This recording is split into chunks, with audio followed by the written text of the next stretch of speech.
Well, here we are, everybody, returning to watch Chenyu, and today we're doing Madhouse. And yeah, I'm actually really excited. We already see him sitting down with what looks like to be a piano. I know he's a very multi-talented artist, so I'm actually kind of interested to see how this works and what he's going to do at the piano, because he is definitely a unique talent. So to see what he's going to do, I think is actually what's most exciting for now. And then, of course, I will tell you, next we will be doing the prequel. And then after that, we'll probably start doing some of the other recommendations that I've been getting, such as like Nunchuck and all those things. So, anyway, let's check it out. Madhouse. Stay hydrated, everybody.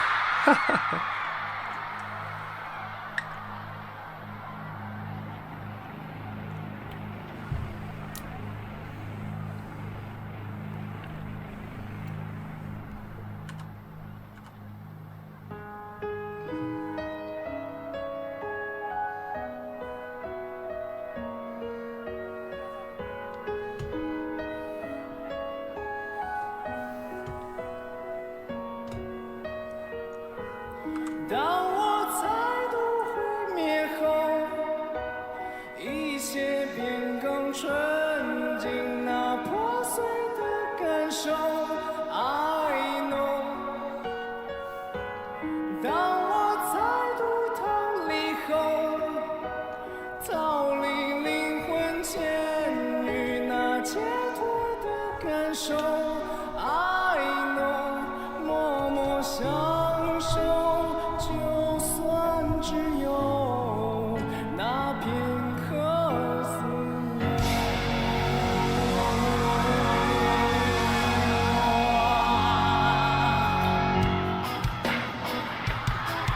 ，What?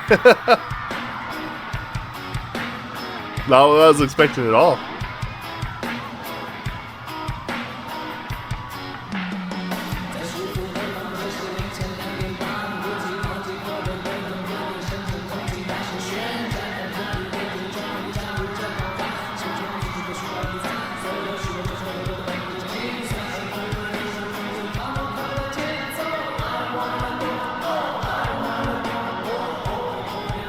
Yo.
This is really, really interesting.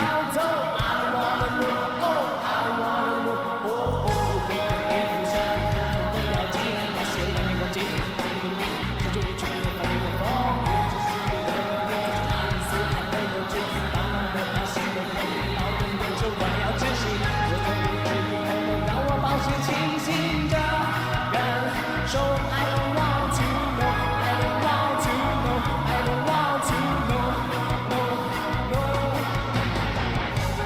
当我在入湖面后，一切变更确定了破碎的感受。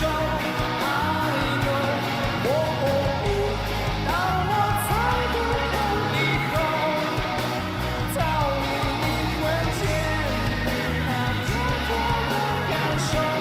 I know how you try，爱让人沉默，黑暗的温柔，继续伴你着伤感消愁，站在角落中，承受一个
在逃离疯狂后，从开始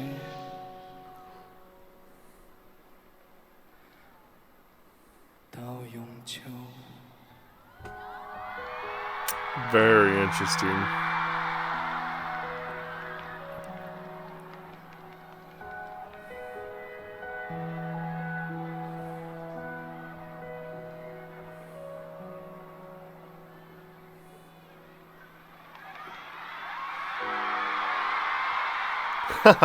What a grand way to exit, too. Okay. Okay, this is very interesting in a lot of ways. One thing that I really think that I keep hearing a lot from Hua that I think is really interesting is that he has a way of writing music where he writes in multiple genres, but it feels like he's not trying to force the genre to break into something that it's not. And he doesn't sound like he's trying to do something that he is not aware of. He feels very comfortable in these genres. And, you know, a lot of times people might say something along the lines of, oh, yeah, you know, he does this really well, or he does that really well. But I think one of the things that is most important to understand is the fact that being able to adapt. I think instead of trying to do this whole thing of writing himself into a box or like a genre, he adapts the genre around him, which I find really interesting because a lot of people will just play to a genre, not necessarily take a genre and write into that genre and adapt it, rather than just kind of making it or himself as an artist not write something that does not feel genuine. And I think one of the things that's so interesting is, of course, we get this opening piece here on the piano, which is pretty cool, by the way. Love his piano. 当我再度逃离后，逃离灵魂监狱那解脱的感受。I know， 默默享受，就算。 And it just starts off with this beautiful sweeping ballad. But the thing that I find so interesting, obviously, as you can probably guess, is the guitar work. Now, if you're familiar or you've been on this channel long enough, to me, I always refer to this chord that's being played as the ska chord. Ska, if you don't know, is kind of an interesting branch of kind of like punk rock, where, to me, and this is why I was saying what I said earlier, ska, to me, is generally very much a happy genre. It's a very bubbly genre. It's kind of, and whenever they do use ska to sing something that is more on the sadder side of things, it's generally still has that happy, upbeat feel to it, almost like it's covering up that pain, where I don't get that here. This is why I was saying he's a great adapter more than I think just about anybody that I've heard. Because what he does here is actually uses that and puts an actual melancholic feel. And I think that that's very hard to do. There is a meme that goes around that when you see basically it's for ska. It's a meme that says whenever a teenager orders a side of food and it comes with some extra, this is the song that plays in their head. That's the thought. That's what I think of every single time too. But how do you take that and kind of turn it into this haunting, kind of dark and sad prospect from a genre that has this kind of reputation? And he does. And it's really interesting because I find myself very entranced by the lyrics and by his performance and the way that he's singing it. But underneath it, you got this feeling of the ska music, which I find really interesting.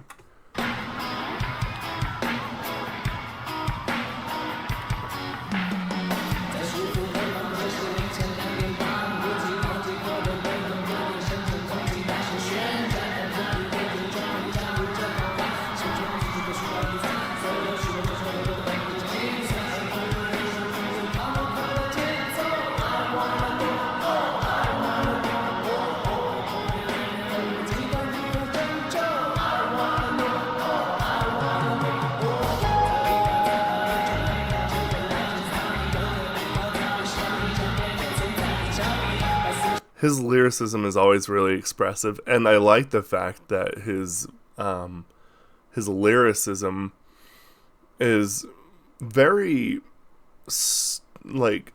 I would say novelist. Like, he writes kind of more like you would a book. You know, a lot of times when it comes to music, the general rule is do a lot of rhyming, and he does all this stuff with his lyrics where he's connecting it to personal experiences, but then he starts bringing in stuff like Don Quixote and struggles and, you know, this interesting craft of creating a backdrop. And one thing that really sticks out to me from this song specifically is that I find it interesting, and I brought this up the very first time that I heard Hua, is that apparently, from what I've heard, he has had quite a bit of a rough time with like haters and with some possible like public perception. I'm not 100% certain. But I think the one thing that's interesting is, as we've been going through this, one through line that kind of keeps coming to my mind is how interesting it is that there's a lot of people who are in the public eye who are like this, where the biggest bully is the public eye. And I mean, I am a very referential person, and I know this, and I know sometimes it kind of bothers people, but I think honestly, in some sense, like, it's kind of like G-Dragon in K-pop. Like, he had a lot of eyes on him, he had a lot of public scrutiny, he had a lot of stuff really happen to him that was because of public perception and what people were doing to him publicly. And yeah, I mean, sure, there's a lot that happened in the military as well, but I mean, he kind of was also dragged publicly a lot. And that's, in a lot of senses, that's kind of the feeling that I get with Hua whenever I'm reading his lyrics. I'm like, wow, like out in public, people are just very willing to discredit a person for being artistically, I would say artistically vibrant. And you know, sometimes that's the truth though, because people who are in that ilk, they are seen as very different and they are treated very unfairly for that.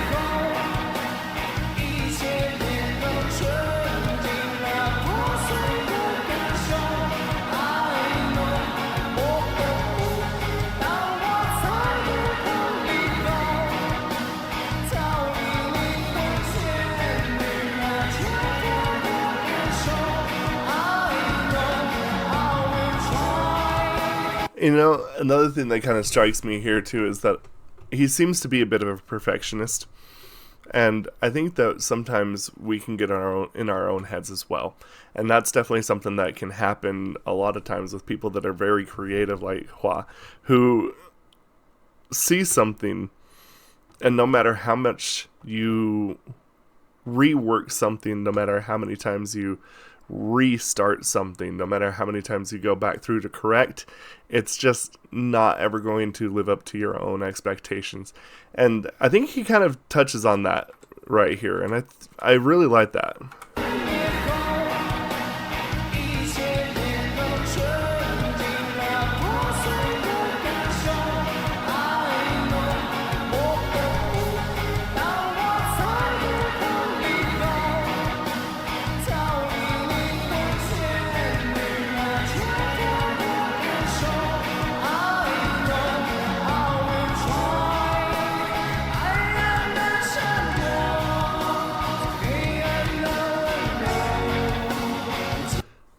I find it kind of interesting. For those of you who don't know, I'm actually also a really big fan of classical music. And I feel like that one of the things that I hear a lot that's trending right now inside of the classical world, like side of things, is they do this whole trend of, oh, when music touched the heavens. And then, you know, they play a famous piece.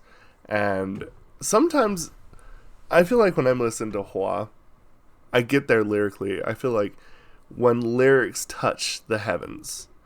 And I feel a very, very interesting connection with that.